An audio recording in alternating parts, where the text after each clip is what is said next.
différents lieux. On est plus dans un salon événementiel de l'automobile parce que vous allez, si j'ai bien compris, créer autant d'événements que de lieux. Il y aura, j'imagine, s'il y a une dizaine de lieux, une dizaine d'événements. C'est peut-être ce qui fera l'originalité de cette grande manifestation, qui ne peut pas ressembler forcément à un salon comme on le pense habituellement. Est-ce que c'est bien cela? Oui, Robert, je sais de toute façon que tu es un fidèle des grands salons internationaux, donc tu les connais très très bien. Oui et non. Je dirais que pour moi, déjà, dans les grands salons internationaux, dans des parcs d'exposition, il y a autant d'événements que de stands. Il y a l'événement global, évidemment, du salon, mais chaque marque essaie de se différencier de la marque voisine en ayant une animation, une présentation de nouveaux modèles, quelque chose qui en lui-même est un événement. Donc ce qui est vrai, là où tu as parfaitement raison, c'est que les événements vont être déconcentrés. C'est-à-dire qu'effectivement, le visiteur aura la chance de pouvoir, en allant chez tel ou tel constructeur, aller de tel événement à tel événement. Mais ça reste sous un chapeau commun, et le chapeau commun sera évidemment l'organisation du salon. Mais il y a donc un salon, et avec des événements spécifiques qui seront présentés par les constructeurs. Ça va de soi. Et on espère bien que les constructeurs profiteront du salon pour faire des lancements de véhicules qu'ils pourront présenter là et pas ailleurs. Et ça fait partie des événements des salons.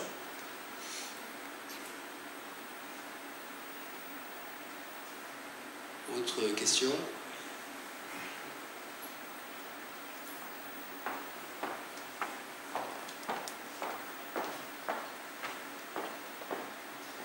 Merci.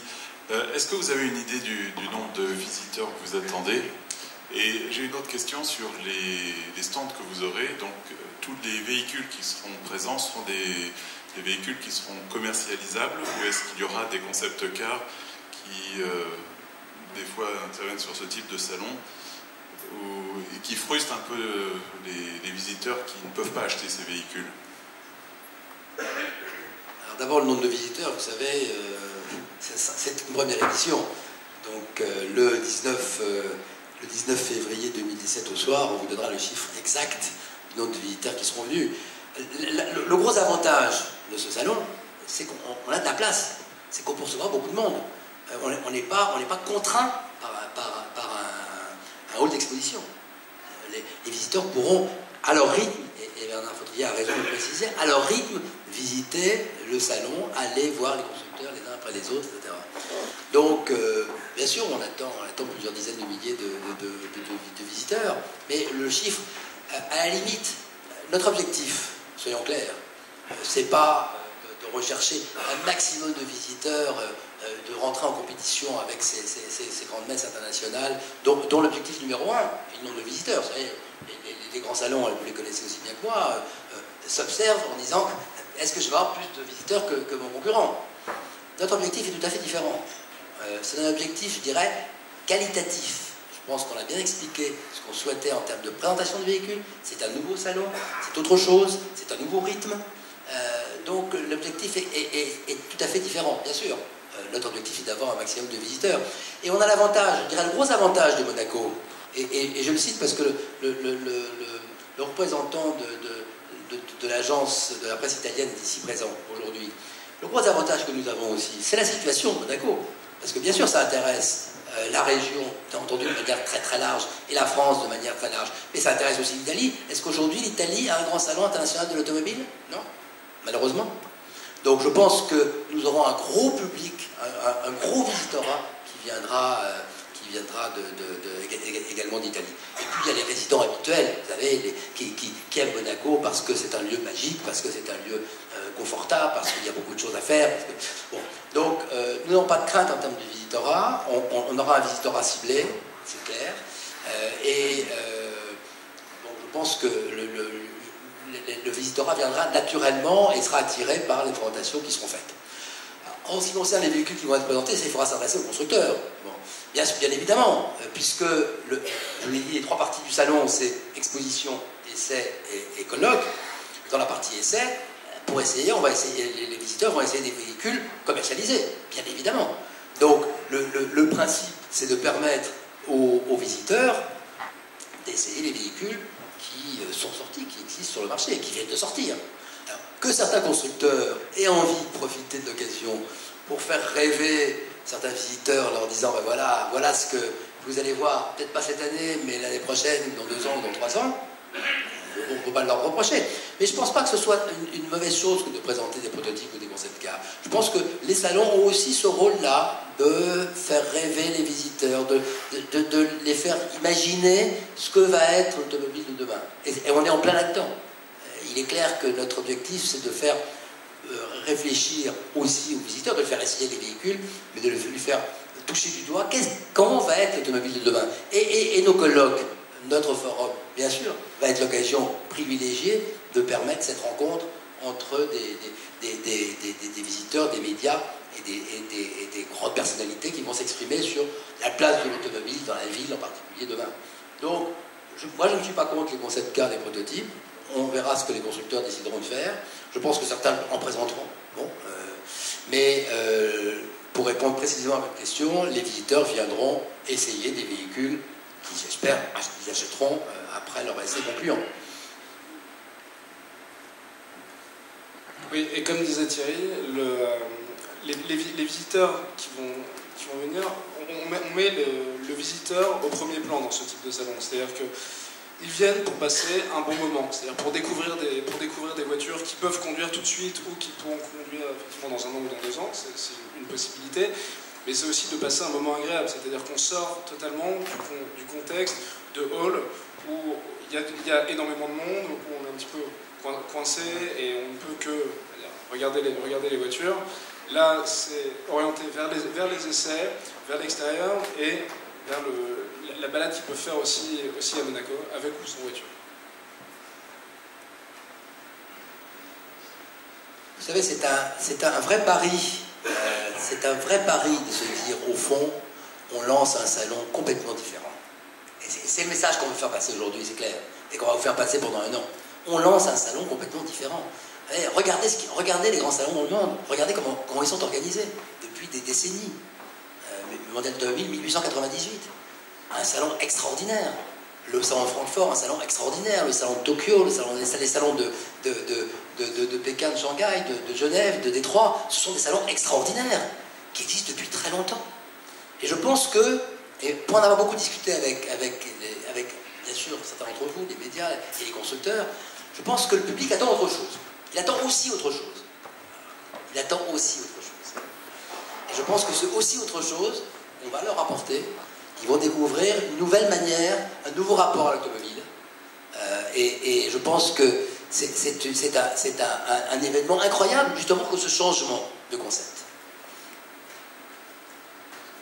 Bonjour. Alors, compte tenu de l'organisation très originale, est-ce que le salon est payant ou gratuit puisqu'il est dehors? Et est-ce que c'est uniquement un salon sur des voitures électriques ou écologiques, ou est-ce que c'est un peu plus large? Il y a un peu tout type de véhicules, ou de moteurs plus exactement. Je pense que pour qu'un salon, ça c'est ma philosophie générale des salons, pour qu'un salon soit désirable, il faut que les gens payent quelque chose à l'entrée, mais ce sera un tarif qui sera autour de 10 €, qui sera un tarif très, très, très raisonnable et pas du tout dissuasif, si vous voulez. Je crois qu'il faut et si vous aviez dans l'idée, cher Edouard, que comme on est en principauté de Monaco, ça va être, je dirais, une barrière à l'entrée avec des tarifs très, très, très, très élevés pour avoir accès au salon, pas du tout. Et je crois que là, on est tous d'accord, et nos partenaires de principauté sont vraiment d'accord. Il faut que ce soit un salon facilement accessible, et il le sera. Donc ça, c'est un premier point qui me paraît très important, et vous aurez d'ailleurs dans le document que nous vous remettrons à la sortie, que nous vous remettons un communiqué de presse, bien évidemment, et un dossier d'inscription pour les exposants. Vous aurez toutes les informations sur les tarifs, sur les horaires, avec des tarifs dégressifs pour les enfants, etc. Bon, ce que font d'ailleurs la plupart des salons. En ce qui concerne les véhicules, je crois qu'on a été assez clair. Hein. On a parlé de véhicules écologiques, innovants et de prestige. ces trois mots sont pas neutres. Donc ça veut dire que, bien évidemment, on ne va pas voir dans le détail aujourd'hui ce que chaque constructeur peut présenter.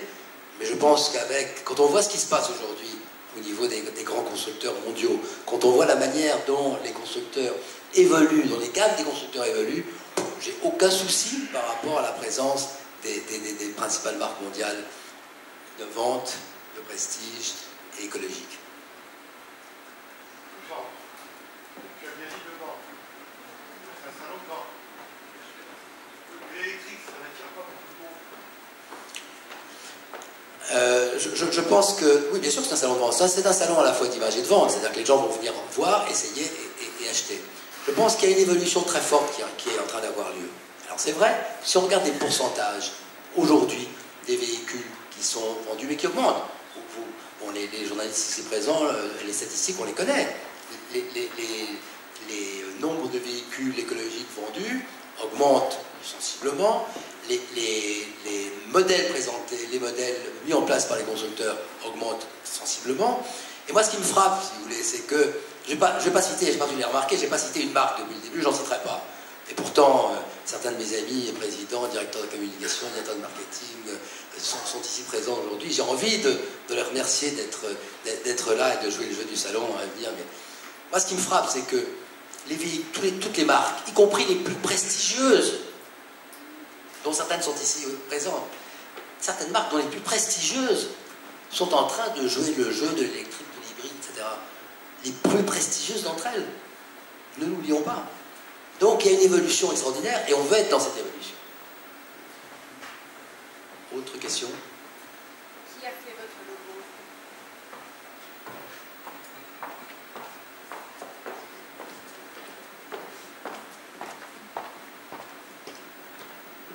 Bonjour, deux questions. Qui a fait votre logo, que je trouve très réussi, personnellement?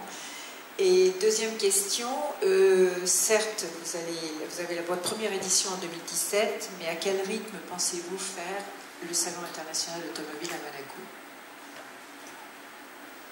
Alors, pour le logo, c'est notre agence de com. Ça s'appelle Chambertin, très bien. Et alors, pour la fréquence du salon, on va déjà faire le premier salon, évidemment. Mais c'est un salon qui est destiné à être annuel.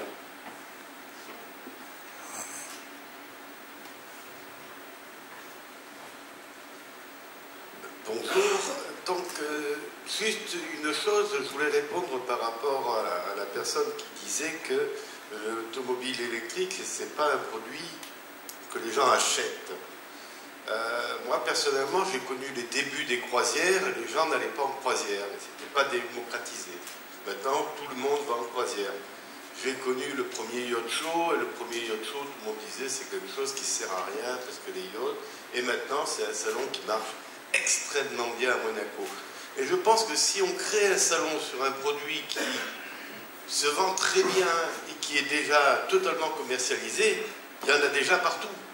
Donc je pense à l'heure actuelle que justement la mentalité change, les gens évoluent et c'est une obligation. C'est une obligation. Les marques aujourd'hui ont une obligation d'avoir un pôle électrique ou un pôle énergie nouvelle. Et d'ailleurs, Monseigneur en a parlé.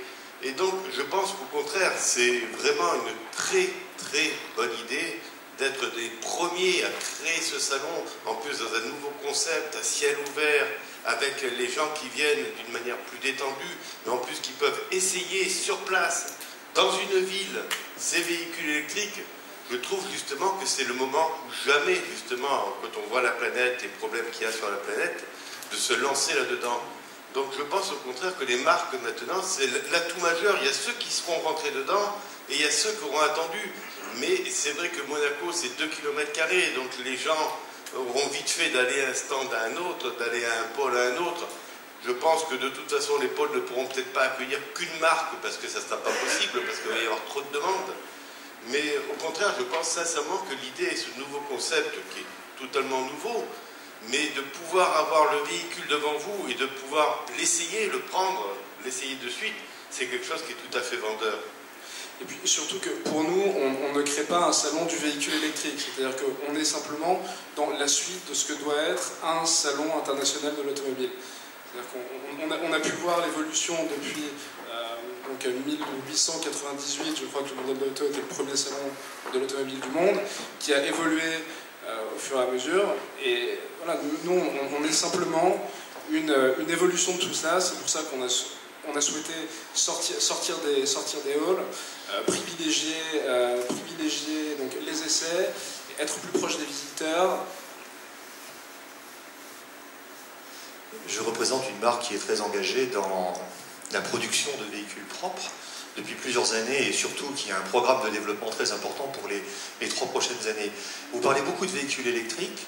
Je pense qu'il faut élargir également aux véhicules hybrides rechargeables car effectivement, en l'état, les véhicules électriques progressent sensiblement, mais beaucoup moins que les véhicules hybrides rechargeables, et en particulier ceux qui émettent moins de 50 grammes de CO2.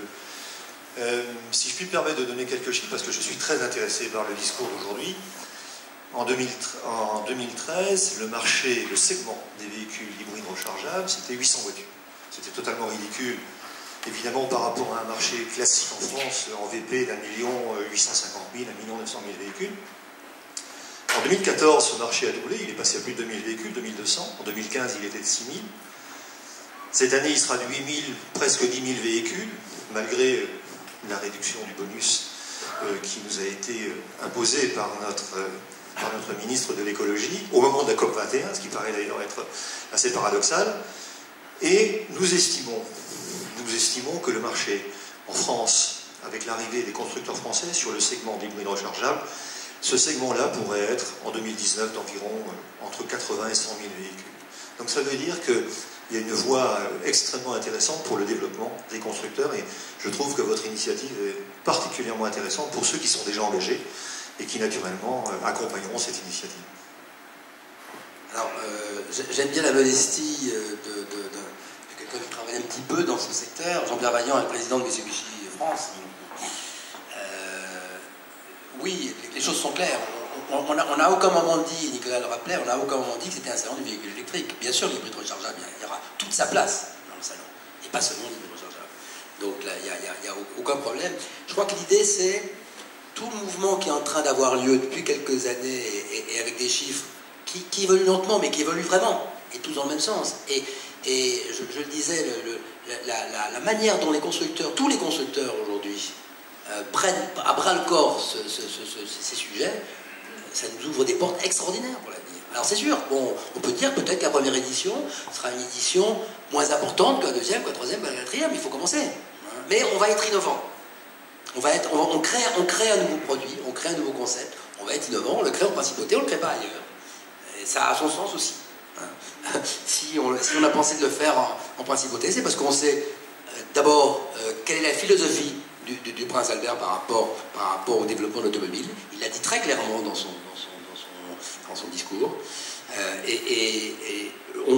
Je pense que c'est le lieu idéal pour démarrer cette réflexion, pour démarrer cette action. Donc, une ouverture très, très grande, pas un petit salon du véhicule électrique, une ouverture très très grande, avec une ambition très grande, et je pense que avec vous, avec les constructeurs, avec les partenaires, j'ai pas beaucoup parlé des partenaires, mais certains sont ici présents aujourd'hui et souhaitent être acteurs du salon, du forum, souhaitent faire passer un certain nombre de messages. Je pense que c'est aussi très important.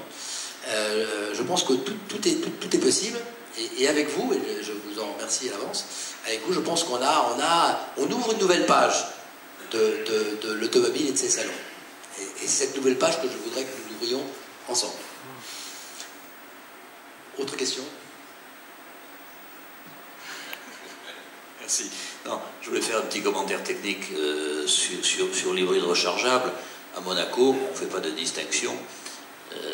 Et les hybrides rechargeables sont éligibles à des soutiens de l'administration qui n'ont pas changé depuis plusieurs années en fonction effectivement de leur niveau d'émission de CO2. Il faut dire pour nous qu'une hybride rechargeable, dans la mesure où elle a 50 ou 60 km d'autonomie, ça veut dire qu'à Monaco, elle ne fonctionnera qu'en électrique, en principe. Le second point, c'est que l'évolution que vous citiez n'est pas du tout une évolution propre à la France. Je lisais hier les résultats des ventes d'hybrides rechargeables aux États-Unis qui ont explosé en janvier dans des proportions considérables. Donc, bien sûr, c'est comment dirais-je, un des aspects tout à fait incontournables d'une mobilité propre et en assez grande partie décarbonée.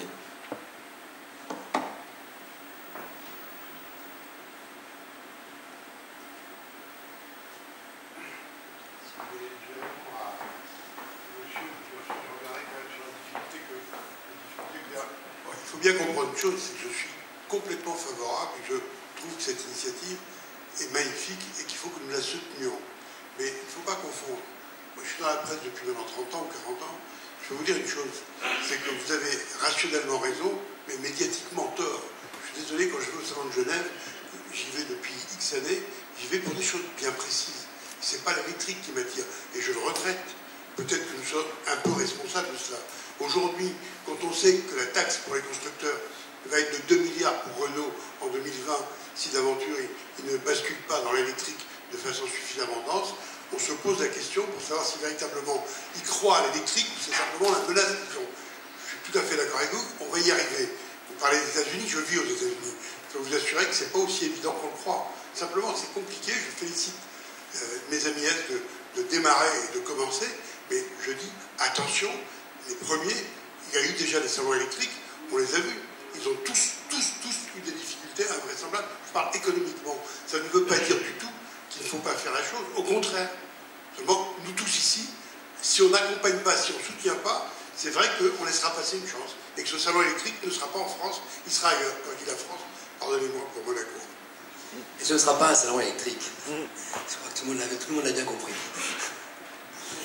Il y a une ambition beaucoup plus grande et beaucoup plus large qu'un simple salon de véhicules électriques. Autre question? Il me reste à vous remercier. Je crois qu'on a vécu aujourd'hui, j'insisterai là-dessus pour terminer, un grand moment d'histoire. C'est comme ça que je le vis, c'est comme ça que je le ressens, c'est comme ça que nous le sentons. Un grand moment d'histoire avec vous. Vous savez qu'on a caché complètement les dates, le lieu, l'organisation jusqu'à ce jour, ce 16 février, où on le dévoile avec vous et ensemble. Donc c'est un moment effectivement important. Je vois qu'il y a une autre question. Donc, je vais vous proposer d'aller reprendre, pour ceux qui sont arrivés après, un petit peu de café, de thé, de friandises. Ouais, je vous remercie. Question de dernière minute. Vous évoquiez les marques de prestige. Y aura-t-il un espace, une zone, comme c'est le cas dans les salons plus traditionnels, une zone dédiée à ces marques, ce qui peut être intéressant d'un point de vue de prospection, ou est-ce dans votre volonté que d'éclater un peu les codes et de, voilà, effectivement, de dispatcher un peu les marques en fonction de des zones qu'elles souhaiteraient réserver? Écoutez, je crois que les marques de prestige n'ont pas forcément envie d'être à côté les unes à côté des autres. Et puis ce qui est intéressant, c'est que les lieux sont suffisamment différents pour que chaque marque puisse trouver le lieu qui lui correspond.